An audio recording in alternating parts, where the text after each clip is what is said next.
Laboratorium Penelitian dan Pengembangan KGM juga ditopang oleh jejaring laboratorium Kalbe Group yang terintegrasi melalui inisiatif OKLE atau One Kalbe Laboratory Environment serta dukungan laboratorium seperti PML, SCI, dan Inolab.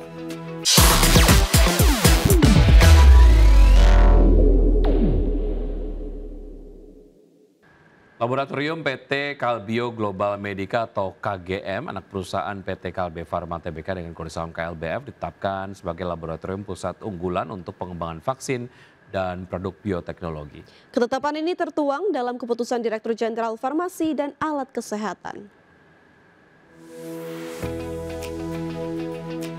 Laboratorium PT Kalbio Global Medica atau KGM, anak perusahaan PT Kalbe Pharma Tbk dengan kode saham KLBF ditetapkan sebagai laboratorium pusat unggulan untuk pengembangan vaksin dan produk bioteknologi.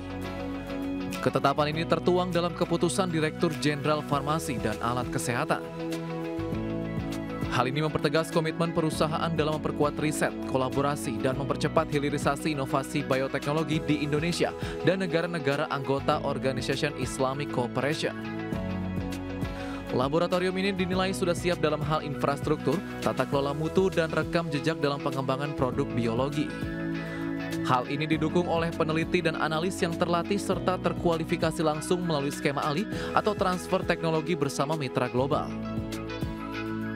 Skema ini memastikan standar kompetensi yang selaras dengan kebutuhan industri biofarmasi, mulai dari penguasaan teknik upstream dan downstream processing hingga kemampuan validasi metode dan analisis mutu. Laboratorium Penelitian dan Pengembangan KGM juga ditopang oleh jejaring laboratorium Kalbe Group yang terintegrasi melalui inisiatif OKLE atau One Kalbe Laboratory Environment serta dukungan laboratorium seperti PML, SCI, dan Inolab. Sinergi ini memperluas jenis dan kapasitas pengujian yang dapat dilakukan, mempersingkat waktu siklus pengujian sekaligus memperkuat penerapan standar mutu lintas fasilitas, mulai dari pengujian bahan awal hingga evaluasi produk antara dan produk jadi. Dari sisi kapabilitas riset, KGM telah mengembangkan alur kerja yang bersifat end-to-end, dimulai dari cell banking dan karakterisasi primer, berlanjut ke proses development pada skala laboratorium, kemudian uji praklinis dan klinis yang terstruktur, dan berakhir pada pengujian pelulusan untuk produk komersial. Berbagai sumber IDX Channel.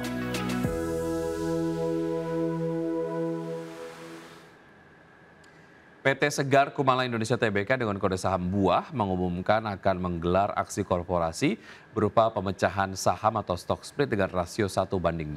Melalui stock split, nilai nominal saham buah akan berubah dari sebelumnya Rp50 per saham menjadi Rp20 per saham. Buah berencana melaksanakan stock split dan meminta persetujuan pemegang saham dalam rapat umum pemegang saham luar biasa atau RUPSLB yang akan digelar pada Rabu 1 Oktober mendatang.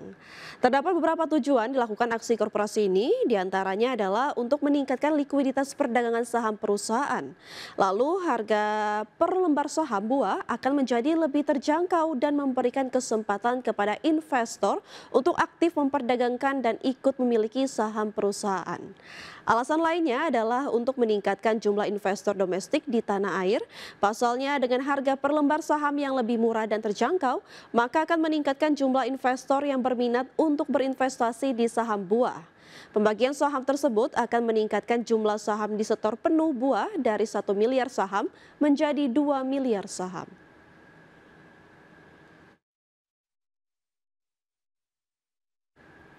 Pengendali baru perusahaan kelapa sawit Austindo Nusantara Jaya melakukan tender offer saham. Ya, aksi ini merupakan kewajiban pasca pengambil alihan mayoritas saham perseroan. Setelah resmi menguasai 91,17% saham Austindo Nusantara Jaya, PT Kiliandra Perkasa melaksanakan penawaran tender wajib sebanyak 207,64 juta saham atau 6,19% dari modal dapatkan dan disetor penuh.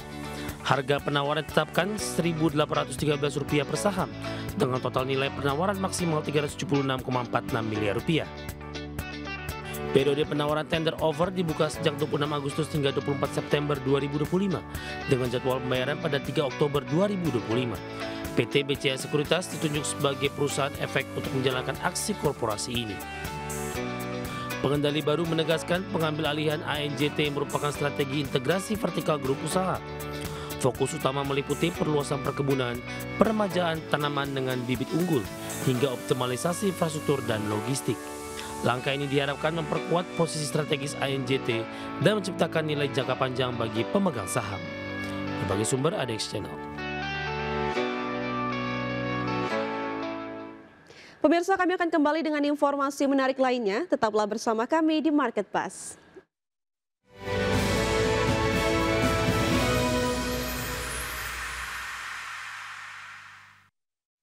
Terima kasih Anda masih bergabung sama kami. Pemirsa, indeks harga saham gabungan atau IHSG ditutup menguat dan kembali ke level 7.900-an di perdagangan awal pekan Senin.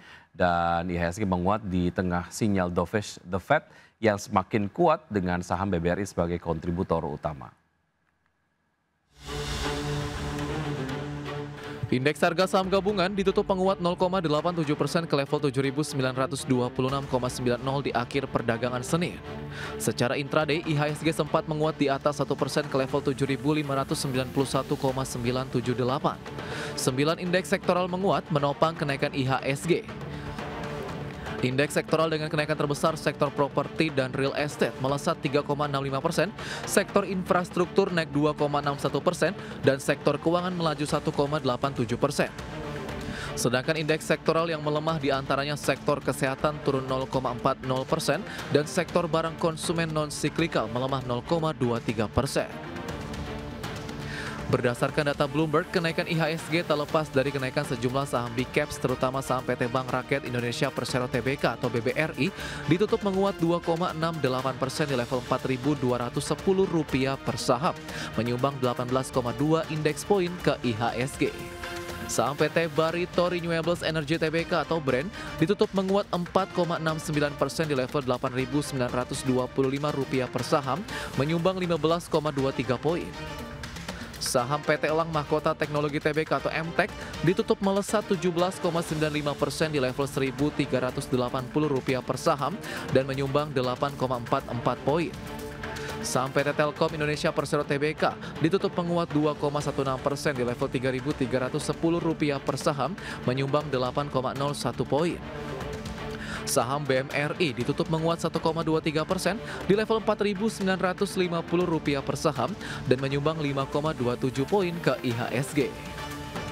Laju indeks utama pasar saham Indonesia didorong sinyal pemangkasan suku bunga Bank Sentral Amerika Serikat The Fed oleh Chairman Jerome Powell. Namun Powell tidak memberi petunjuk kapan kebijakan tersebut akan diambil. Pemangkasan suku bunga The Fed juga menurunkan ketidakpastian global sehingga ekonomi dunia bisa tumbuh lebih cepat. Pemangkasan The Fed juga akan memberi ruang lebih bagi BI untuk memangkas suku bunga lebih lanjut.